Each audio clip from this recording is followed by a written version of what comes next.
Welcome back. We're discussing the effect of the new U.S. military strategy for Afghanistan on its neighbour Pakistan. Joining me to discuss the issues are Dr. Maleeha Lohdi, the former Pakistani ambassador to the U.S. and High Commissioner to the U.K. She's in London. And from New York, we have Dr. Christine Fair, professor at the Center for Peace and Security Studies at Georgetown University in Washington, D.C.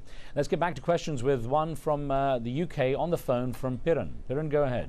Hello, hi. I've got a question here. I don't want to be sarcastic, but President Obama just announced 30,000 more U.S. troops in Afghanistan. So does that mean more drone attacks inside Pakistan? And my other question is, why did the U.S. remove the checkpost, the NATO army, from the Afghan-Pakistan border? And my last question is, Pakistan has repeatedly, on several occasions, said they have found Indian arms within Waziristan, and they have repeatedly mentioned it to the United States, and the United States, why they haven't done anything about it, and why didn't mention it to India yet. Okay, first, let me put the first part of that to Dr. Christine Fair, talking about the issue of the expanded troops in Pakistan. Well, to my understanding, I think that the use of drones is really quite independent of that. It is the opinion of folks in Washington, not the talking head class, but the actual analytical class, that the Pakistani press reporting of the civilians that have been harmed in those attacks are much exaggerated. In fact, my interactions with Pakistani officials do confirm that. In fact, the drones, interestingly enough, are a fairly effective way of targeting individuals without the so-called collateral damage that's much discussed. The problem is the Pakistan media is not allowed to go into the tribal areas, and the Taliban really have control over the media offensive. So they put out a number, and there's virtually no way to dispute that number because there's no way of going in and verifying it. I can say with considerable certainty that Washington sees the drone attacks as one of the most effective tools it has against al-Qaeda. It has a number of degrading impacts upon al-Qaeda. Not only do they have to continue to replace its leadership, but it also drives them out into the rest of Pakistan, where they can actually then be subject to arrest. Unfortunately, in the tribal areas, there are no police. So the kinds of options that you would have that resulted in the arrest of Khalid Sheikh Mohammed or Abu Zubaydah, for example, don't exist in FATA. Now, the issue about the Indian presence, I've actually taken considerable heat because I'm actually one of the few American analysts that have discussed this forthrightly about the Indian presence in the region. Now, the activities of India in Afghanistan, the potential use of their consulate in Zahedan as a listening post and potentially as a means to assist the Baluch insurgents certainly exists. I am not aware of any credible evidence, nor do I believe it to be credible, that the Indians are assisting the Afghan Taliban. The reason is, for this argument, is that many of the elements of the Pakistan Taliban include groups like Jaish-e-Mohammed, which also target India. So I find that to be less credible. So this is an important issue, though. What India is or is not doing is certainly important, and I agree with the general premise that there's too little attention paid to this important issue. Well, let me get the ambassador's perspective on this, and also get into this the issue of the potential dialogue between the Taliban and Western forces. And this email came in from a viewer by the name of Muhammad Umar in Srinagar, who says, how do you view the back-channel diplomacy to engage the Taliban in talks and simultaneously increase the foreign troops' strength in Afghanistan? Isn't there going to be a contradiction here? Well, I think one of the comments that is being made is that the Obama plan is really to create the conditions for eventual talks with the insurgents, the idea being to get the psychological upper hand and to create a moment of advantage to do that. Now, the problem with that, if indeed that is the approach, is that it is at odds with the fact that either you are eliminating Taliban leaders or you're trying to talk to them. You can't be doing both at the same time. So I think we do not have any indication from the Obama plan about how this contradiction is going to be reconciled. If indeed they want to move in that direction, how will they move in that direction? But I do want to respond to something that Dr. Fair said about drones being so effective. They may be tactically effective, but as everybody in my country certainly agrees, they're strategically costly and they strategically make very little sense, because what they do is to inflame public opinion.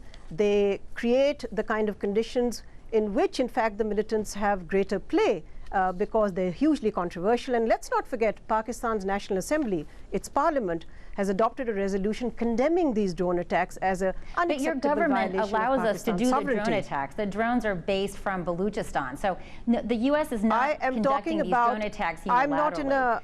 it's being done with collaboration with the Pakistan government. Look, I have no information they're based in Pakistan territory. Who collaborates. No, whoever collaborates or doesn't collaborate. I am talking about... Dr. Fair, am talking about the unsustainability of any policy, irrespective of whether the government is complicit or not complicit. A policy becomes unsustainable if the public does not support that policy. Pakistan's parliament Pakistan has also maintained Pakistan's an aggressive regional policy. Dr. Fair, hang on, sorry. Let the ambassador just finish and then we can get your response. Let me finish that argument. What I'm saying is that this joystick war or this video game war, I do not know of any example in recent history where a terrorist network can be taken out from an aerial war.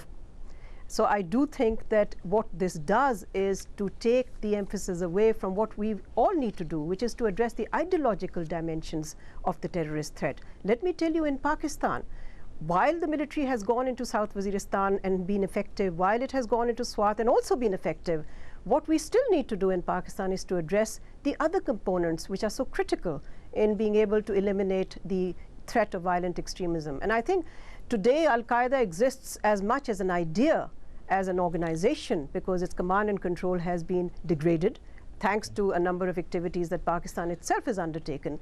But what remains is an ideological appeal, and we must address that. Now, I think this entire emphasis on military escalation, military means, and my problem with the Obama strategy is that it places such a heavy reliance on military means that it just sidesteps the whole issue of why people get radicalized in the first place. Okay, Dr. Fair, it's true that there's not going to be many hearts and minds won if there is a strong military presence and the issue of the ideology is addressed.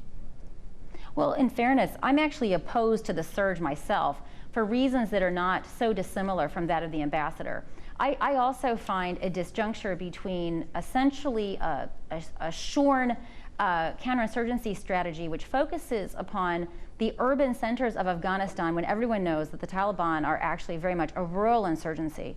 So I'm also unpersuaded by the military logic of the campaign put forward. Similarly, students of insurgency know that you do need an effective government that's seen to be credible. And I don't mean credible as evidence necessarily through an electoral exercise, but trying to connect the government to the Afghan public when the Afghan government is so reviled by the public is probably not going to be an effective strategy. Okay. So I have a number of concerns as well. In some sense, from my optic, the United States cannot win this counterinsurgency fight. It's actually for the Afghans to win. And because of the very difficult relationship with Pakistan on the Afghan Taliban, we're in some sense being compelled to build a completely unsustainable Afghan national security force of several 100,000. And unless poppy becomes a biofuel, the Afghan government can't pay for that, even though we're paying Pakistan substantial funds to participate in the global war on terrorism. So this issue of difference in opinion and view, Pakistan views the Afghan Taliban as a strategic asset. We view it as obviously a security threat in Afghanistan. These differences cannot be simply massaged away. Okay. Now, going back to the drone issue, this is another really good example. These drone strikes are authorized by the Pakistan government. They are based on Pakistani territory. The government itself knows that they are not killing civilians, yet the Pakistani civilian leadership really takes every opportunity to create significant civilian discord. There's been polls done of Pakistanis in Fatah who actually don't object to the drone strikes because they know very well who's being killed. So this is another really good opportunity of strategic loss opportunities. Dr. Fair, just because we have about 30 seconds, I want the ambassador's response to that. Dr. Lohdi, we fortunately only have about 30 seconds. I want to get your response to this. I think the parliament in any country is the supreme. It is the voice of the people. If my country's parliament says drones are unacceptable, that is the voice of the people. I think that should count, and I think it would be foolish to continue a strategy in which the people of Pakistan their hearts and minds, as you, Riz, put it, are going to be lost. This is a fundamental issue in Pakistan. Okay. It's also an issue that creates a great deal of anti-Americanism. So if the United States wants Pakistan's partnership, it has to get the people on its side. Okay. We've learned in our counterinsurgency that unless we have the people on our side, it's not going to be effective. The US needs to learn that lesson too. Well, there, unfortunately, I have to stop you. And Dr. Fair, I have to thank you also for being with us. Lots to discuss and never enough time, but I thank you both for taking part. And thank you for being with us. Remember, you can follow the show on Facebook and see what we're up to there. You can give us feedback and post your questions and comments. On the next show, as leaders from around the world gather for the Copenhagen Climate Conference, we look at some of the poorest parts of the world and how they're already living with the consequences of global warming. Make sure to tune in for that. From me and the team, we'll see you next time.